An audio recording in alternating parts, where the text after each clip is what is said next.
Hey Marvel fans, do you remember Inhumans? No, silly. Not their first appearance in Fantastic Four and fighting Silver Surfer later on. No. Not the stunning Marvel Knights run. No, not that time Black Bolt launched the Terrigen Mists into the sky, leading Scott Summers to turn full terrorist. Right, okay, I'm just going to put you out of your misery. I'm asking if you remember that Inhumans MCU show. What? You don't remember it? Well, to be honest, I don't actually blame you. It was absolutely god-awful. But let's go way back in time. Hop in the DeLorean, mind the Starbucks cups, and it's time to go back to the future. Okay, well, not really, but let's go back to 2014 when the MCU was very much in its gestation stage. Phase 2 pushed the MCU to absolutely new and dizzying heights, while Iron Man 3 was divisive to say the absolute least. Bruh. The future of the MCU was being set up in Winter Soldier and Guardians of the Galaxy. Age of Ultron was on the horizon and ready to completely disappoint me. But I haven't got to that yet in this timeline. I mean, seriously, the book is a stunning piece of over-the-top event comics, but the movie leans into the typical humorous one-and-done MCU villains, which was a total shame. But that's yet to come as well. In 2014, or at least now as we're pretending we're back in 2014, Kevin Feige announced the next stage of the Marvel Cinematic Universe with Phase 3. This was big, but got even bigger as more movies were added and one was actually taken away. The future looked bright as we saw Avengers Infinity War Part 1 and 2 announced, and we all looked like that guy in the Super Hot Fire video. Feige launched a gigantic salvo at DC. Bruh. As just the year before they had announced Batman vs Superman, it appeared to be the sort of Avengers of that universe.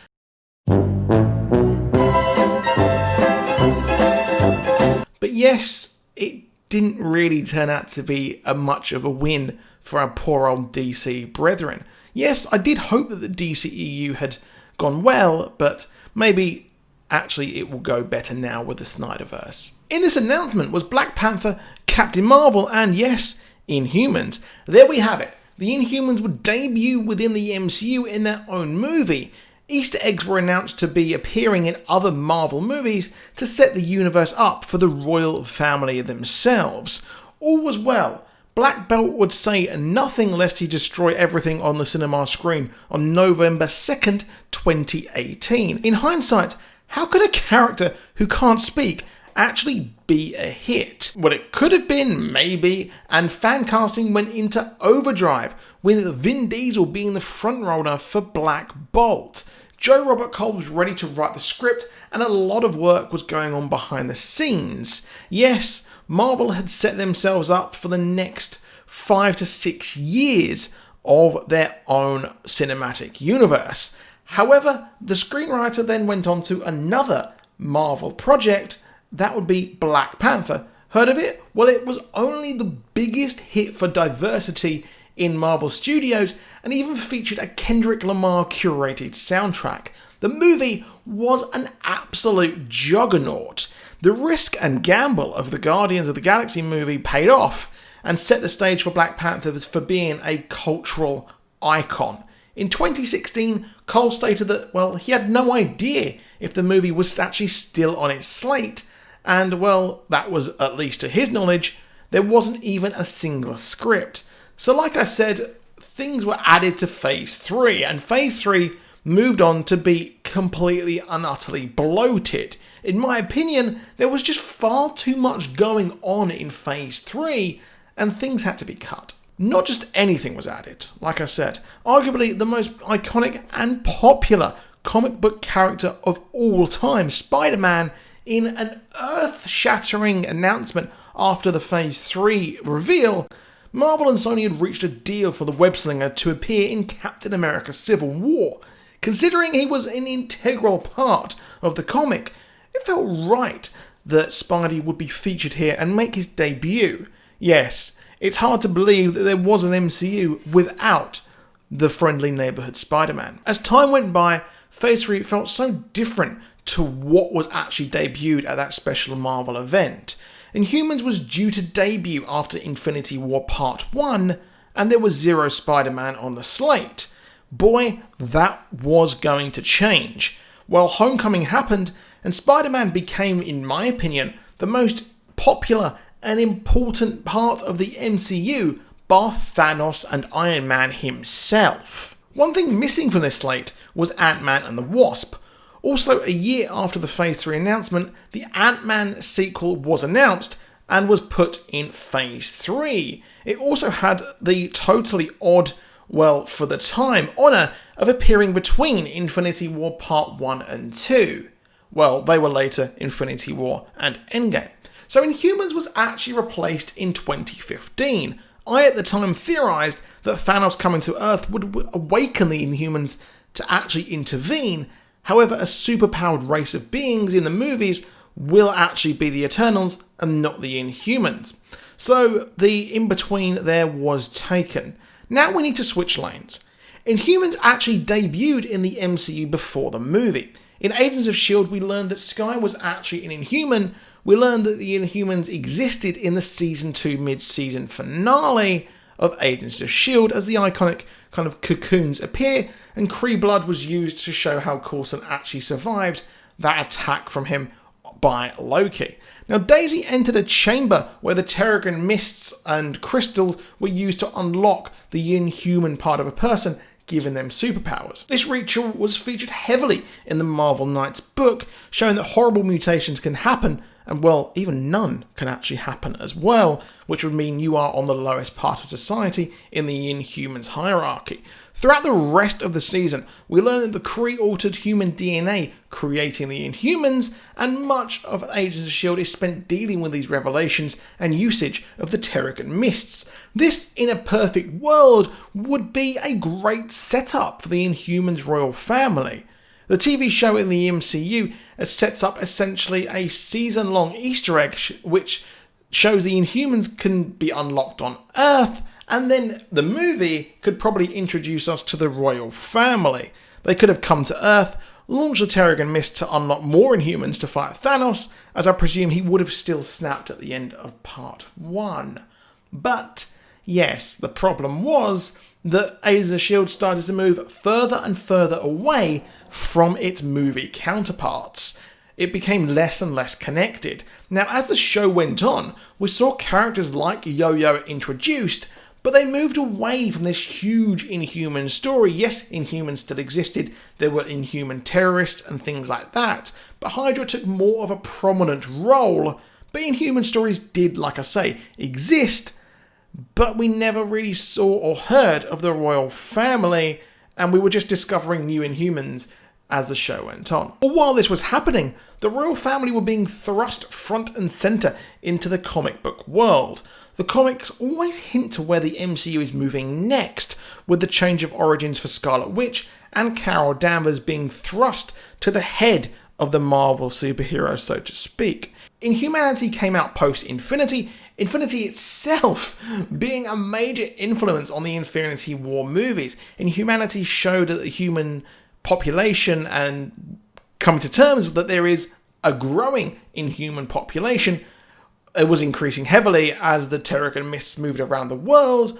Also, there was the little hiccup of people being, or at least have, the X gene being killed if they come into contact with the Terrigen cloud that was going around the world. This caused, well, a bit of a scuffle. So what happened to the movie? Inhumans were in the MCU and Agents of S.H.I.E.L.D., and new comic readers were being introduced to them.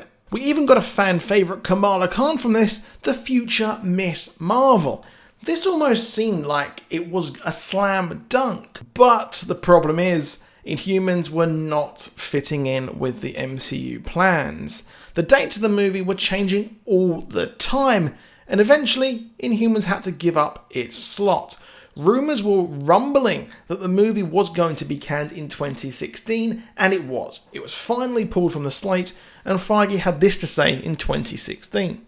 Since we made our initial Phase 3 announcement, we added Spider-Man, which was a big joyous coup for us. We added Ant-Man and the Wasp, which was a big fun continuation of that story for us. Walt Disney Company has announced an Indiana Jones film for right around that time. so I think it will shuffle off the current date that it's on right now. How far it shuffles down, I'm not sure yet. Funnily, we're still waiting for that Indiana Jones movie that no one actually wants after the god-awful Crystal Skull.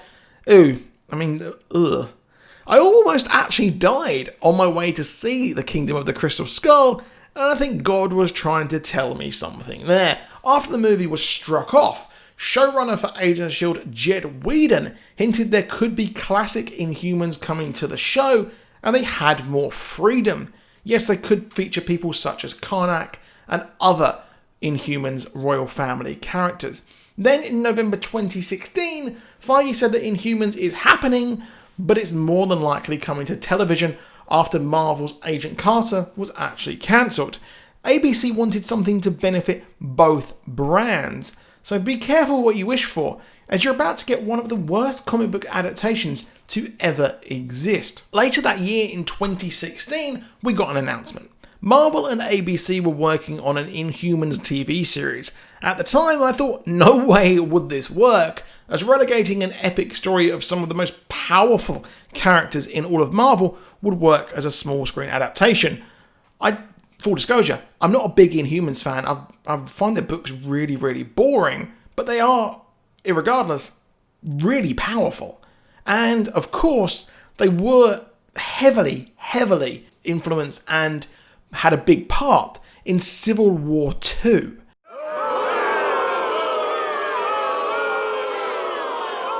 Which is absolute trash. Technically, we were getting a movie, and the rest of the series would appear later, as well. What we're getting was a first 2 episodes to appear in IMAX. So that's interesting. The first 2 episodes would appear in a sort of IMAX event, and Inhumans was actually co-financed by IMAX themselves, and the budget was huge compared to Agent Carter and Agents of S.H.I.E.L.D.